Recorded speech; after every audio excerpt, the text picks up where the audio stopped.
C'est bon? D'accord. Monsieur Brian, Oui. c'est vrai qu'on dit qu'actuellement dans le pays, il y a plus, l'argent ne circule plus comme avant, il n'y a plus beaucoup d'argent dans le pays. Qu'en pensez-vous de cela? Bon, d'abord, merci pour la question. C'est une question vraiment pertinente.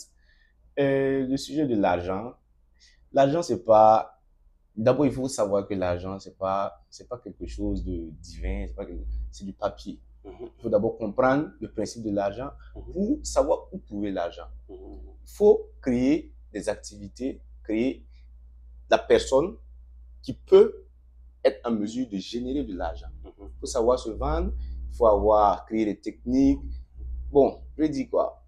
Côtoyer des personnes qui peuvent te permettre d'avoir de l'argent. Donc, si je comprends bien ce que vous dites, c'est votre capacité à À générer de générer de l'argent chaque l'argent. jour. Ça veut dire que même si tu perds tout ce que tu as aujourd'hui, mais tu te lèves le matin encore, tu as la capacité de sortir, de générer quelque chose, encore une ressource de revenus encore, quelle qu'en soit ta situation, tu as toujours les moyens, quoi. Voilà. Une manière de toujours générer de l'argent, Merci. quelle qu'en soit. Il faut se mettre dans les conditions. Mhm. Quelqu'un qui part à l'aéroport, qui attend un train, il ne pourra jamais trouver un train. Forcé. Tu te mets dans un kiosque pour causer qu'on ne trouve pas de l'argent là, il n'y a pas d'argent dans le pays. Où veux-tu trouver de l'argent? Est-ce que tu es allé en banque et tu n'as pas vu les gens qui sont là? Va compter le nombre de personnes qui viennent faire des dépôts par jour en banque. Et tu verras combien les gens déposent en banque. Il ne faut pas s'asseoir dans un kiosque ou au bord de la route, regarder les gens qui passent. Ce qu'il faut se mettre dans les conditions. Ton entourage va te permettre d'avoir de l'argent.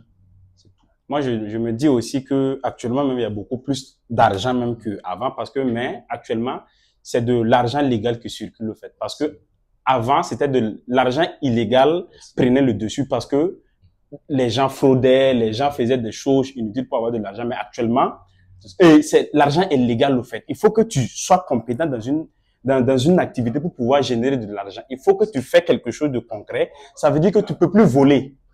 Il faut que tu fasses quelque chose et que tu montres que tu es capable de fabriquer ça pour pouvoir avoir de l'argent.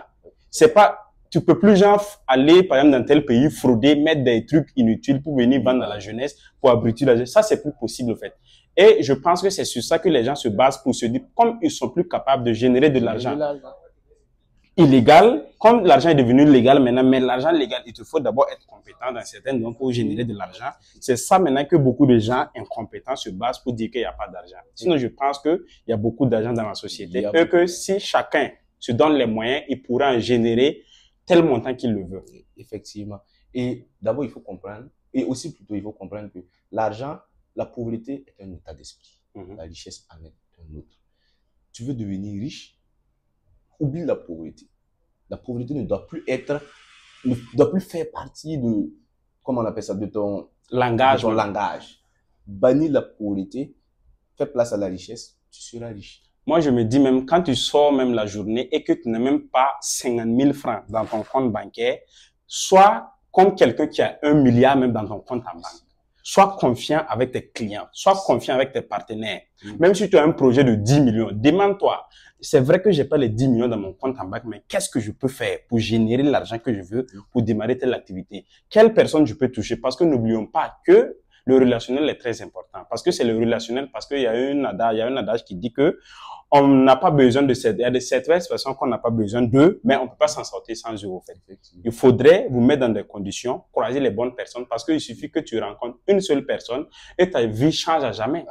Il suffit que tu croises, par exemple, telle personne qui te dit, j'ai besoin de 50 millions pour lancer tel projet.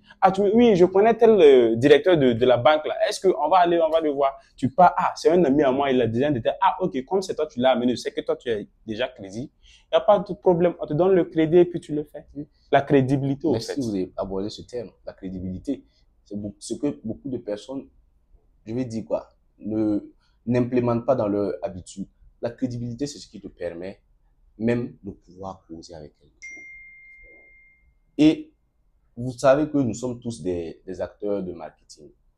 Ma personne, demain, si quelqu'un vous pose, est-ce que vous connaissez Brian?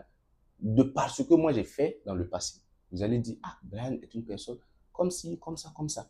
Mais si je ne travaille pas sur ma personne et je suis une personne je vais dire quoi, qui aime vendre des arachides, vous allez forcément parler de, il vend des arachides. Ou bien, bon, quand je parle d'arachides, c'est peut-être même, c'est plus quelqu'un qui parle au hasard. s'est dit, ah, un tel là, il a fait comme ça. Ah, un tel, ah, est-ce que tu as vu le voisin, il a acheté. Bon, tu passes ton temps à parler de ça. Comment moi je pourrais venir te parler de mon projet de 50 millions? Je n'aurais jamais envie de le faire. Puisqu'il faut que d'abord, je sente que tu es une personne réceptive. Voilà. Il faut que tu puisses recevoir le terme 50 millions. Sur la même longueur d'onde de poser à faire avec certaines personnes. Donc, moi, je dis souvent aux gens, si tu veux tester ta crédibilité, cherche un jour, prends ton téléphone, regarde dans ton contact, cherche par exemple 5 personnes, appelle-les et puis tu dis, un tel, est-ce que tu peux me prêter 100 000 francs tout de suite? C'est là que tu vas savoir si tu es crédible ou pas dans cette vie. Parce que dans cette vie, je te dis quelque chose. Moi, actuellement, même si j'appelle un ami, je te dis, dans la même journée, trouve-moi 1 million. Ils vont même pas me demander de 1, je vais rembourser quand. De 2, je vais faire quoi? Un me dit, donne ton numéro Orange, je vais envoyer l'argent. Ou bien, pas dans telle banque, tu prends l'argent que tu veux. Parce que on travaille sur sa crédibilité au fait. On travaille sur sa confiance. Si telle personne peut te donner 1 million, et que ça va même pas arriver le lendemain à 3 heures du matin, si tu as eu ces 1 million pour le remettre là, tu l'appelles. Ah, j'avais pris tes 1 million ce matin là, mais j'ai pu régler le problème, mais voilà tes 1 million, je te remets tes 1 million. Même si tu as eu problème de 10 milliards après là, si tu l'appelles et qu'il l'a là, il va même pas réfléchir. Effectivement aussi, il y a les gens de l'armée qui ont un certain comportement aussi que j'ai apprécié. C'est les gens, en fonction de l'évolution d'une situation, ils rendent toujours compte. C'est ce qu'on oublie aussi souvent. Si je dois gérer quelque chose pour toi et que je ne te fais pas sentir que la chose évolue, je te laisse bredouille, sans information, tu ne pourras penser que ce que tu veux. Enfin, tu ne peux pas. L'être humain a un esprit qui divague. C'est ça, c'est ça. Il faut être toujours informé. Plus tu m'informes, plus les relations aussi s'entretiennent aussi. C'est ça, les entreprises souvent qui prennent des consultations avec moi, je leur dis, dans toi, ton entreprise, là, comment tu structures ton entreprise? Parce que quand tu as, par exemple, ton entreprise qui génère des choses de revenus, il faudrait même instaurer, même, par exemple, chaque week-end, vous faites des réunions. Pour dire, ah, telle chose marche là, telle chose ne marche pas. Pourquoi ça? C'est pas forcément en ligne. Un appel vidéo, des WeChat. Vous vous appelez, vous dites, tel responsable, qu'est-ce qui ne marche pas? Quel produit est sorti cette semaine-là beaucoup? Qu'est-ce qu'on peut améliorer? Parce que actuellement, vous savez que l'État est en train d'interdire, par exemple, les sachets plastiques. Il est en train d'interdire beaucoup de choses. Si, par exemple, c'était ton domaine, tu te dis, ah, l'État actuellement interdit ça. Mais qu'est-ce qu'on peut contrer? Ou bien, on sent que l'État, ce que nous on fait aujourd'hui, par exemple, on vend des trucs là. Est-ce que l'État, si un jour l'État dit qu'il va interdire l'entrée de ça là, qu'est-ce que nous on fait? Il faut toujours être en avance. Il faut pas laisser, quand ça va arriver, et se lever au jour du lendemain, dire, ah, où c'est arrivé, on va faire comment, on va faire comment. Ça, c'est déjà gâté. Donc, être toujours informé, chercher toujours les bonnes informations, au fait. Parce que c'est la base de tout. Les bonnes informations, c'est la base de tout. Sur ce, nous vous remercions et chers téléspectateurs d'avoir écouté, nous faire confiance surtout pour les prochains épisodes à venir. Merci bien.